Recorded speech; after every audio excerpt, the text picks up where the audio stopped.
So we're inching closer to actually being able to create these dovetailed ends on these pieces of wood here. Took a little bit of finagling. I will list everything that I've purchased to use this, I guess.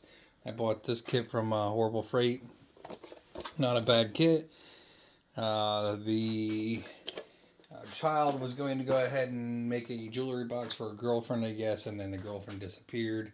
I found a gentleman on YouTube who I ended up subscribing to because he seemed like he was a genuine dude, and he had found in his searches a much better guide to utilizing this dovetail jig.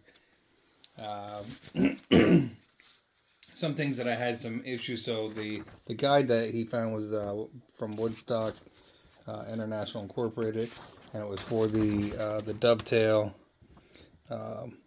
D2796 manual. And they have whole fence guide right here with all the numerals on it, and I'm I'm challenged when it comes to actually being able to measure things out. Horrible Freight again. The bases that I bought, or the guides that I bought, were from Harbor Freight as well. But the guide that fit in here best, at least in my opinion, wasn't really the best solution, because the collet, I guess, maybe, or whatever, and then if you look inside here, you can see I hit it with the top of the the routing bit. So that'll go into the drawer of never to be used again parts. Hardest thing was getting some familiarity with this as well. So if you've never used a dovetail jig, I don't even know how to spell wood. The dovetail bit that came in this kit from the Harbor's Freights. This one right here. It is 14 degrees. I didn't realize that until after I went and bought a Diablo bit, because I thought maybe that's why I wasn't able to go ahead and cut the dovetails correctly. The tail ends seemed like they fit well, but one thing that gentleman didn't point out, and I'm going to try to show you here, is the front of this fence or this jig. So you put your stock in here, or your wood, or whatever you're putting in here. Hopefully wood, I guess, because that's probably what this is only made for cutting or dovetailing, I guess. I already have my stops set correctly. They are 12 millimeter bolts on those. So the 2 bolts in the back on this unit, there aren't really a whole lot of instructions on how to properly gauge this part here. So maybe out of the box it came set and I just didn't realize it, and then I fiddled with it. But the gentleman's like, make sure this is even between your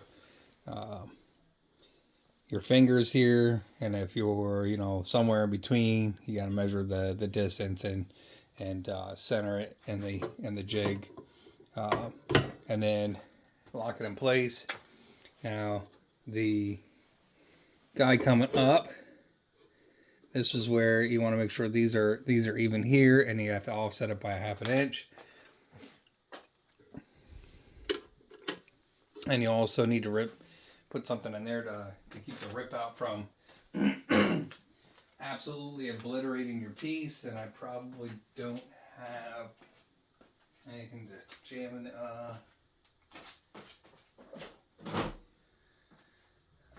have anything to jam in there right now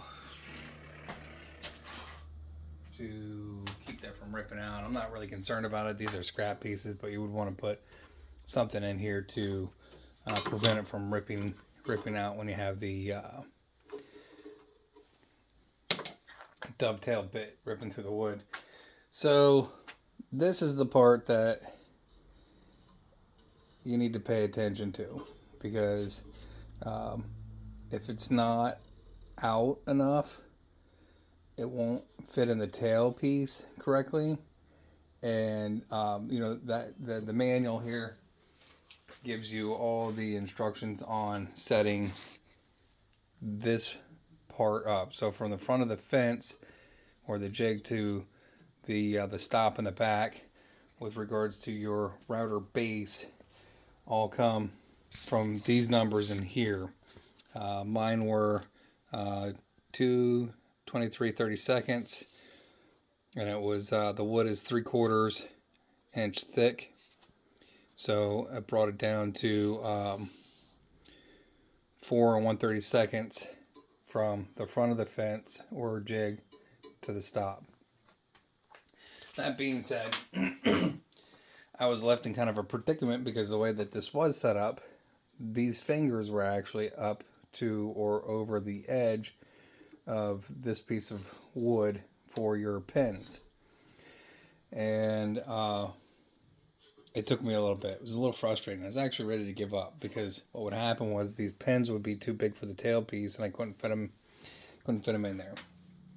So it took a couple whacks at this to try to figure it out, but we got it sorted, and I'm going to show you here in a second that we got it sorted.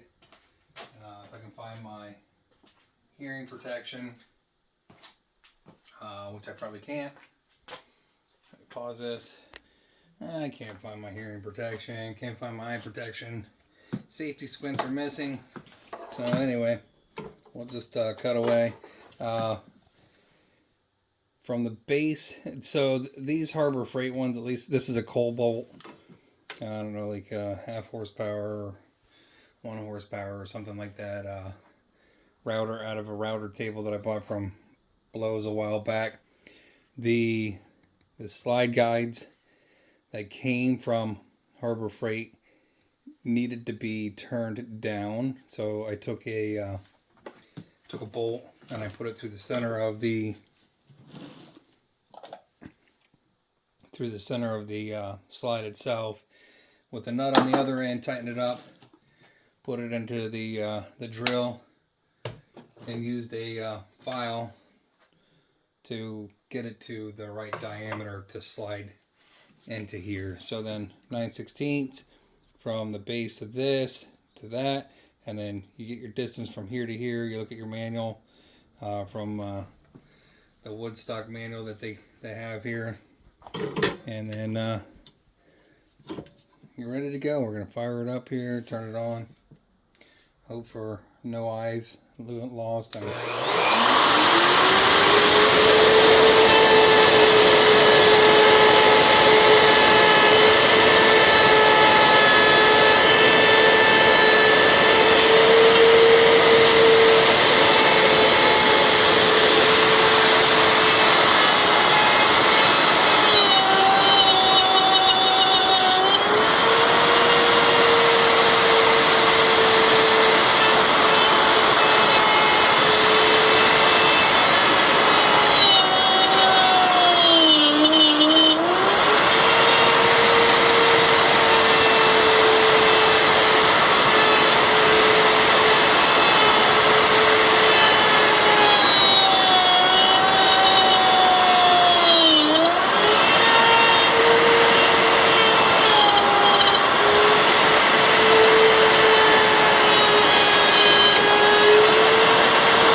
So I busted out that piece there. It's a really tiny sliver.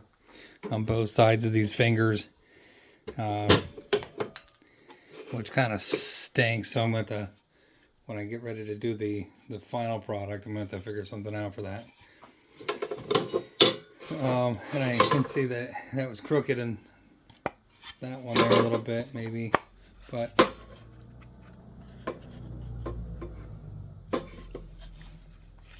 I think I can tap these in here, hopefully. If I can find my hammer. Where'd that hammer go? There it is.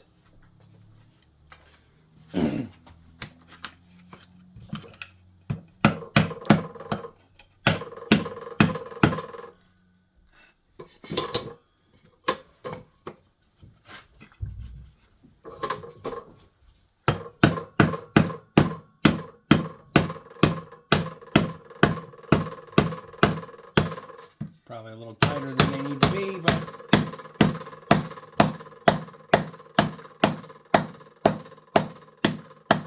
I said I don't spell wood, but yeah, you can see that I had it in the jig incorrectly. So it's important to make sure that you have this set up as best as you can, but you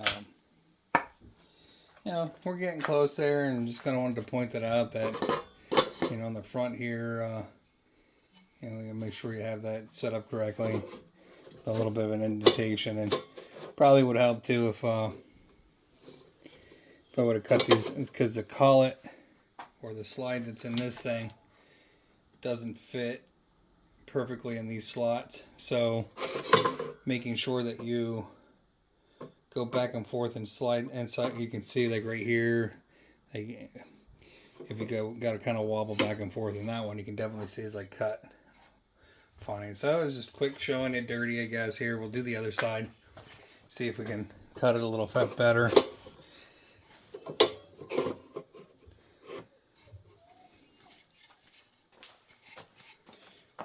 Also helps if you have straight wood too.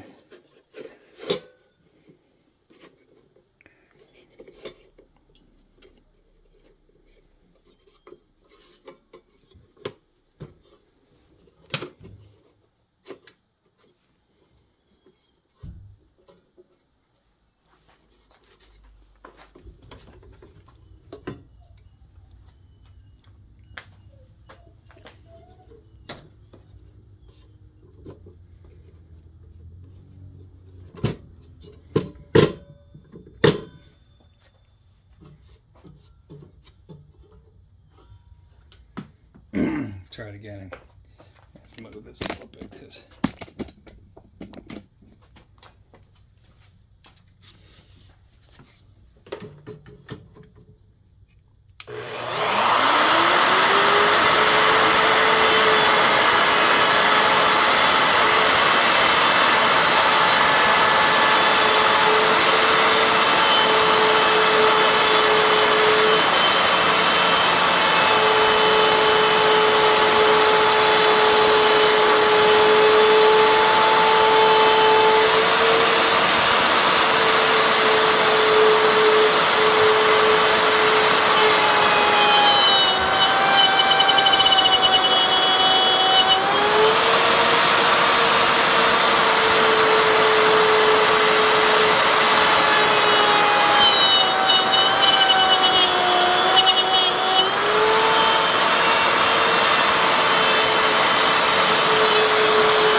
I'm sure if you had a better guide, maybe it would offer a smoother cut to, or maybe even the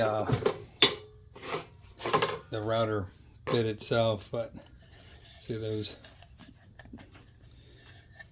yeah, maybe the jig's off a little bit, I guess. So last night I cut it really nice, and today not so much. So I mean, it's in there, probably a little bit extra room, and fairly straight. I mean, again, there's some adjustments that need to be made to accommodate that. So my wood needs to probably slide a little bit more this direction in order to accommodate that overlap. But thanks for hanging out. Happy Saturday. Hopefully that helps somebody get a little bit closer to their finished product.